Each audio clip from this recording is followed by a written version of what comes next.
In the autumn of the year she turned 61, Vera Callowell began doing something that made every sensible person in Harmon County shake their head and look away. She was pulling old fence posts out of the earth with her bare hands wrapped in canvas gloves, driving them back into new holes. She dug herself with a spade and a tamping bar, running fresh strand wire along a quarter-mile of pasture that had sat empty for 9 years. The posts were cedar, cut from timber her grandfather had cured and stacked before she was born, each one still fragrant if you pressed your nose to the split. The wire was the old gauge, the kind the hardware store in Millhaven had stopped carrying in 1987. She had ordered it from a supplier in another state, 4 spools at a time, paying for it out of the money she got from selling the last of her late husband, Dorsey's equipment. The field she was fencing had not held cattle since the year Dorsey died. Her neighbor, Paulson Greer, walked over on the third morning and leaned on the gate and watched her drive a post into ground that was technically still dry enough to crack around the head of a bar. And he said, "Vera, what in the world do you intend to put in there?" She tamped the base of the post twice more before she answered. She said, "Callowell cattle." He said, "Nobody raises those anymore." She said, "I know it." The breed did not have a famous name. It was not in any glossy catalog. It had been called, at various times, the Hill Galloway, the Smoky Dun, the Callowell strain, though that last name was a private family usage that had never appeared in any registry, because the Callowells had never bothered to register what they considered simply their own cows. The animals were medium-framed, short-legged, and a deep, smoky, gray-brown that went nearly blue along the spine in winter light. Their milk was richer in butterfat than anything the commercial testing stations had measured since the 1960s, when a county extension agent named Prather had run a comparative fat content study and recorded the results in a report that was filed, bound in cardboard, and then forgotten in a drawer of the county agricultural office for the better part of 50 years. Vera had found the Prather report the spring after Dorsey died, while going through the county office's archive room during a search for a deed. She had sat in a metal folding chair and read every page of it twice. She read it again.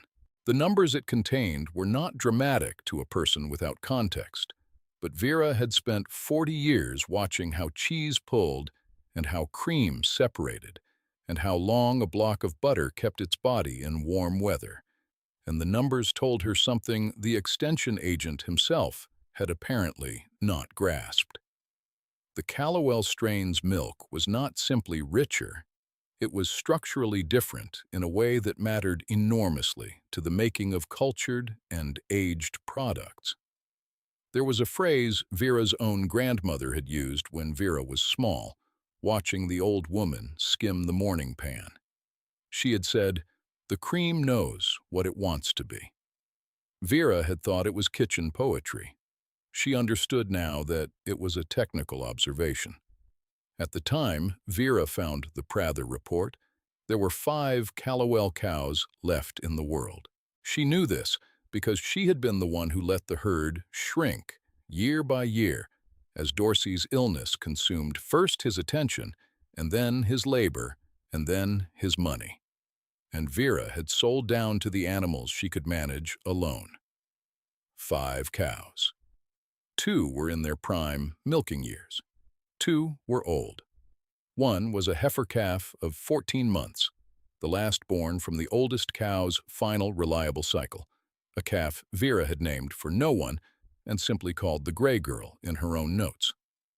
The 5 animals lived in a lean-to at the back of the property, fed on hay Vera bought with what remained after the mortgage, and the propane and the medicine Dorsey had needed through the last winter of his life. When Dorsey died in March, Vera could have sold the 5 cows easily. A stockyard would have given her a fair price for beef. She did not sell them. She was not certain at the time why she did not. She was certain the morning she found the Prather report. She drove to a man named Olin Treadwell, who was 92 years old and had been the last full-time operator of a Callowell herd before her father's generation retired the practice. Olin lived with his daughter in a house at the edge of Crestwood, and he received Vera in the kitchen without surprise, as though he had half expected someone to come eventually. She set the Prather report on the table between them. He looked at it for a long time without picking it up.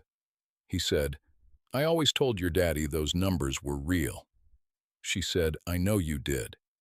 He said, "The problem was, nobody could ever figure out why they were real." She said, "Does it matter why?" He said, "Not to a farmer, only to a laboratory." Then he told her things that were not written in any report. He told her about the particular forage mixture that brought the butterfat fraction to its peak. He told her about the milking rhythm the cows preferred, and how deviation from it stressed the animals and changed the composition within 3 days. He told her about a crossbreeding that had been attempted in the 1950s, which had failed because the resulting animals lost the structural quality while keeping the higher inputs the breed required. He talked for 2 hours, while Vera wrote everything down in a wire-bound notebook she had brought for the purpose. When she stood to go, he said, "There is one thing your grandmother knew that I never could get any of the men around here to listen to." She waited. He said, "The cream knows what it wants to be." Vera sat back down. She fenced the quarter-mile pasture. She seeded it according to Olin's instructions, using a forage mixture that had not been commercially available since the 1970s, but whose component seeds she sourced individually from 3 separate suppliers. She planted in late October for spring establishment. She winterized the lean-to with insulated panels and ran a water line that would not freeze past late November. She arranged with a veterinarian in the next county, a young woman named Sable Oren, who had done her doctorate on rare bovine genetics, to review the herd and manage their health. Sable came out on a cold Tuesday in November and stood for 45 minutes in the lean-to with a flashlight and a notepad, examining each animal in careful sequence. When she came out, she said, "Where did these come from?" Vera said, "Here. Always here." Sable said, "I've never seen butterfat architecture like this outside of a specialized Swiss mountain breed." Vera said, "Harmon County has its own mountains." Sable said, "They do indeed." She came back every 3 weeks after that without being asked. Paulson Greer was not unkind. That was part of the difficulty. He came back in February with a casserole his wife had made, and he sat at Vera's kitchen table and spoke to her in the careful, padded voice people used when they believed they were delivering necessary news to someone in the grip of irrational grief. He said that the economics of small dairy operations had been brutal for 15 years and were growing more brutal each year, and that even large commercial operations were operating on margins that could not sustain a specialty breed with high forage inputs and low volume output, and that she was 61 years old and alone on a property that needed a great deal of work, and that perhaps her energy was better placed in selling to one of the consolidating farms to the east and moving somewhere with less upkeep. He said all of this with genuine warmth. He said, "I'm only telling you what any honest neighbor would say."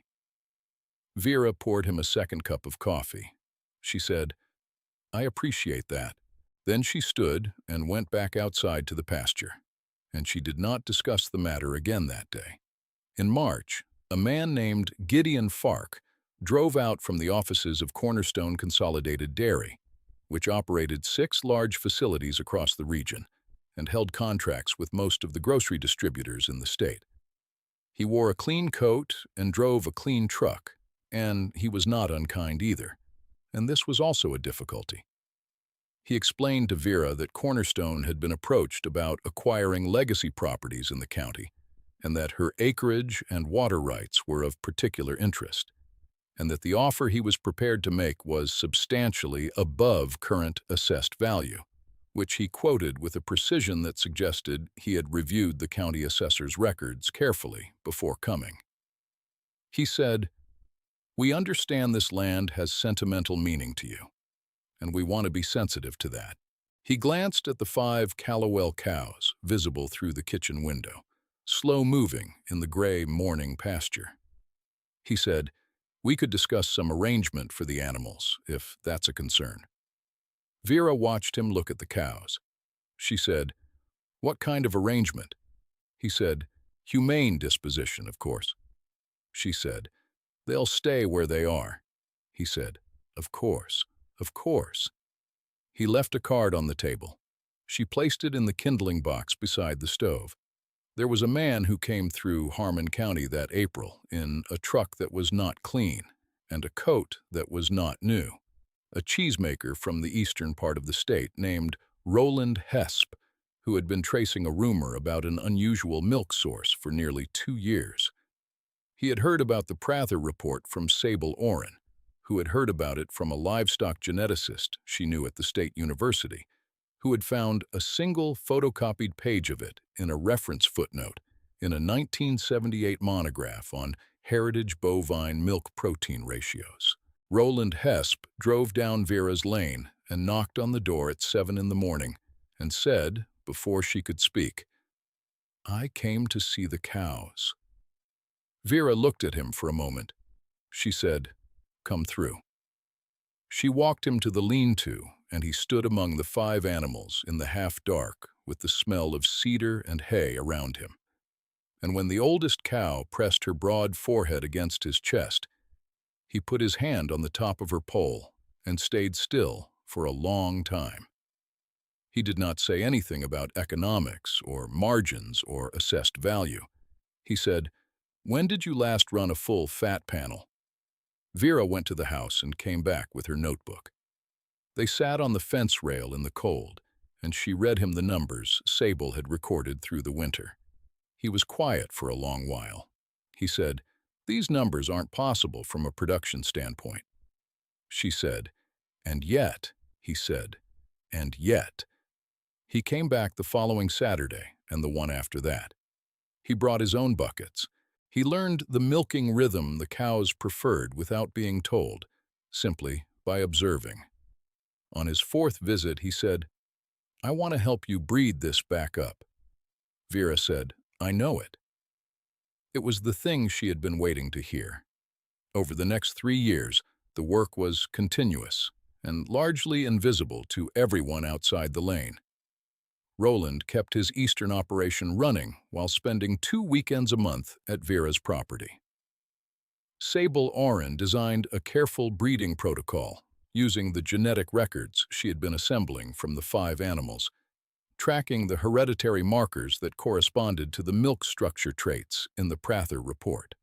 Vera re-established the full forage rotation Olin had described, expanding the fenced pasture a 2nd time in the 2nd year and a 3rd time in the 3rd, as the herd grew from 5 to 11 and then to 19.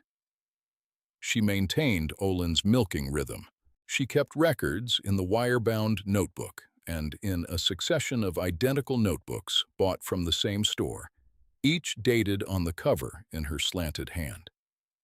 The notebooks documented, among other things, the seasonal variation in butterfat fraction, the effect of forage composition on the structural qualities Roland had begun testing formally through an arrangement with the State University's Dairy Science program, and the slow accumulation of a herd whose animals were in measurably better health than any comparable commercial operation in the county. Paulson Greer's own operation, a 40-head Holstein setup he ran with his 2 sons, went through a respiratory illness in the 2nd winter that cost him 4 animals and 3 months of full production.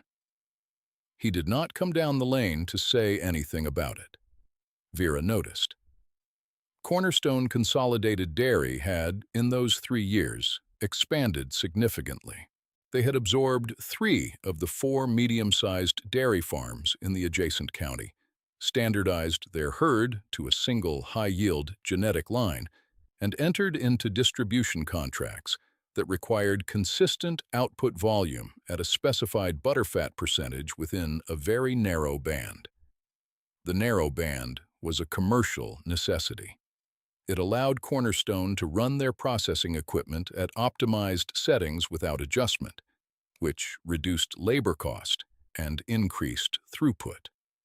The financial logic was impeccable. Gideon Fark had not returned to Vera's Lane. He had, however, sent a letter in the 2nd year of her rebuilding, raising his offer by a figure that represented a careful recalculation of her acreage value, accounting for a new road development 2 miles east. The letter was written with continued warmth. Vera read it at the kitchen table with her morning coffee. She filed it in the kindling box alongside the card. The summer before the 4th year broke out of a cool, wet spring, and Harmon County and the 4 counties adjacent to it spent the months of June and July in conditions that the National Weather Service would later describe in its official summary as a persistent heat and dryness event of a severity not recorded in the regional record since 1953. The technical term was not vivid enough. What it meant on the ground was this: the managed pastures of the high-yield commercial operations dried to a pale fiber within 6 weeks. The groundwater table dropped faster than it had in living memory in any season that was not formally a drought year, because the aquifer recharge had been compromised over years by the kind of ground management that prioritized drainage over retention. Feed costs for the commercial herds tripled within 8 weeks as operators bought in hay from states to the north. 3 of the 5 Cornerstone facilities in the region began scaling back their processed output in July as their herds showed stress-related drops in production, and the narrow-band butterfat percentage, which their processing contracts required, began to fluctuate out of specification. Cornerstone's distribution partners began sending inquiries. The inquiries, by late July, had become formal notices. Vera's pasture was green, not the deep theatrical green of a landscape painted from imagination, but the real green of healthy root systems drawing from a water table that had been protected by 36 months of careful forage management, by the specific plant species Olin had specified, whose deep tap roots held the soil structure and slowed the lateral drainage that had been stripping other operations of their subsurface moisture for a decade. The pasture had not been irrigated. The water table beneath it had been tended. There was a difference. The 21 cows on it in the 3rd week of July were grazing evenly across a field that showed no bare ground, no compaction lines, no dieback along the fence edges. Roland Hesp came up the lane on a Saturday morning in the heat and stood at the fence and looked at the field for a long time without speaking. He said, eventually, "How deep is your well?" Vera said. "Same as it ever was," he said. "And the spring?" She said. "Same as it ever was," he said. "Vera," she said, "I know it." She had known it for 2 weeks. She had been completing the preparations she had planned for 3 years. The additional milking setup, the refrigeration expansion, the modest, ripening room she and Roland had built into the north wall of the old machinery shed over the previous winter. The cream knows what it wants to be. She had given it a place to become it. Gideon Fark came down the lane on a Wednesday in the 1st week of August. He did not have his clean coat. He had been driving since early morning, and it showed. He sat at the kitchen table, and his hands were on top of each other, and he did not speak for a moment after Vera set coffee in front of him. He said, "You know why I'm here." She said, "I expect so." He said, "Cornerstone has contracts they cannot fulfill." He said that the 3 facilities they had taken down in output were now 30% below their July commitment levels, and that their distribution partners had a right to exit their contracts within 90 days if full specification deliveries were not restored, and that the equipment could not process out-of-specification milk without either a costly reset or a complete batch rejection, and that neither of those options was viable at the volume they were running. He said, "We need milk that's already at a higher fat fraction, so that blending can bring the aggregate up." He said it steadily, and without any of the warmth of the previous visits, because there was no warmth left in the circumstance to use. He said, "What would you need?" Vera looked at the table. She was not triumphant. She was tired in the way a person is tired when they have been right about a difficult thing for a long time, and the weight of having been right is heavier than being wrong would have been. She said, "I'm not interested in a blending contract." He waited. She said, "I will sell you milk at a fair price, on a transparent arrangement, with a seasonal volume ceiling I set based on what my herd can produce without stress. And I will give you the Prather report and Sable Oren's genetic documentation and everything else Olin Treadwell told me, so that you can breed this back properly and not need me as a corrective." He stared at her. He said, "Why would you give us that?" She said, "Because the cattle don't belong to me." He had no answer for that. The arrangement they reached was not a sale of the land or the herd.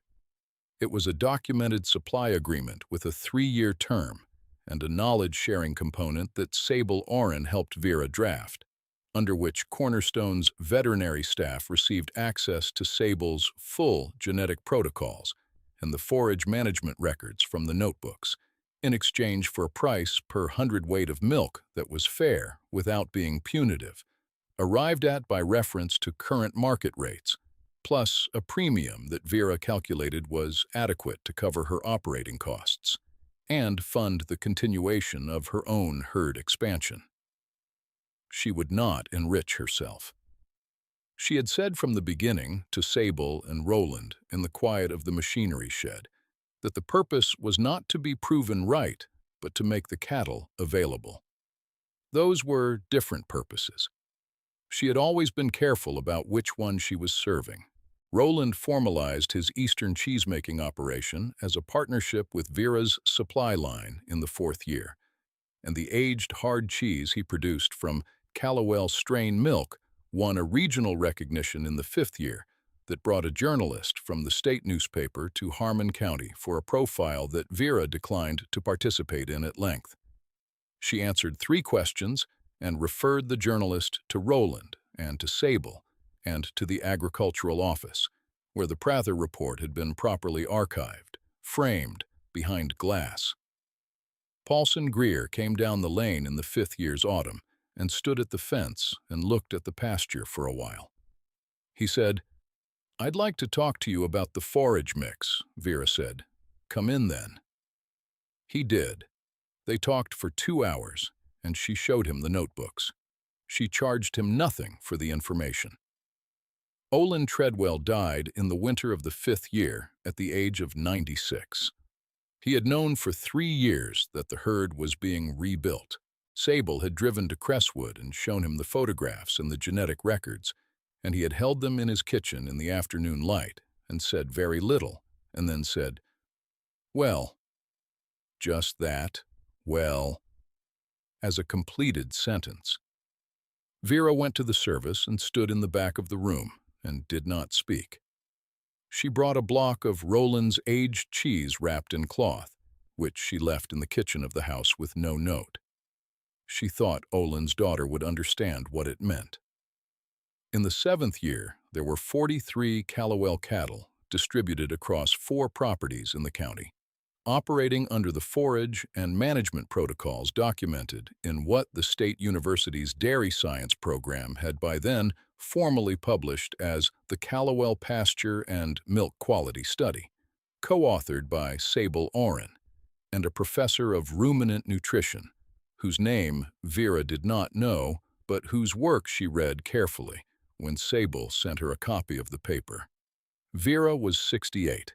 She was still the first person in the milking shed in the morning.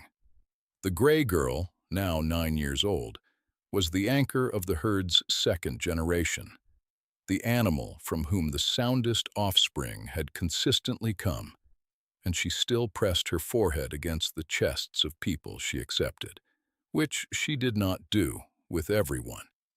Vera began taking on young people who came to the property wanting to learn, 1 or 2 at a time, no more than she could supervise properly. She made no promises. She said on the first morning the same thing she said to each of them. You will learn what the numbers mean by watching what the animals do, and what the animals do by reading the numbers. And if you cannot hold both at once, you will not be useful here. Most of them stayed. A young man named Teller, who came in the 8th year from a failing commercial operation 2 counties away, stayed for 4 years and eventually started his own small Callowell herd on 12 acres. His aunt leased him at the edge of the county. He named his first heifer Prather. He sent Vera a photograph. She put it on the refrigerator.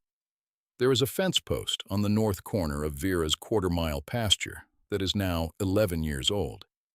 It is cedar from the same cured timber her grandfather stacked, and it has weathered to the color of the smoky dun cattle that move along the wire on cool mornings, slow-footed and heavy-shouldered, breathing small clouds into the air. No one put a plaque on it.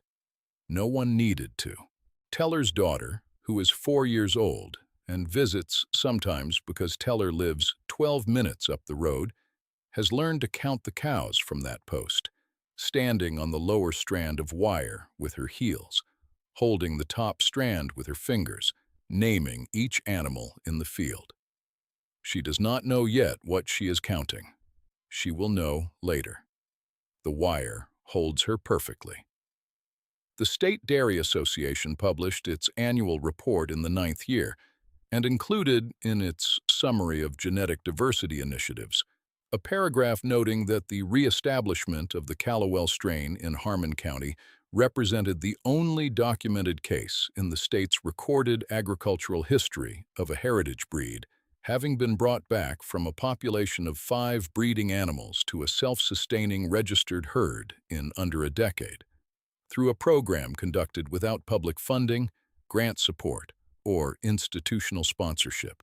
The paragraph noted that the program's success was attributed in the university study to a combination of genetic management and forage protocol, and it identified the source of the forage knowledge as oral transmission from a non-agricultural record. The phrase in the report was practitioner knowledge, informally preserved. Vera read the paragraph once, at the kitchen table, in the morning. She set the report down. She went outside to begin the milking. The dew was still on the pasture, and the cows were moving toward the shed, unhurried, in the order they always moved.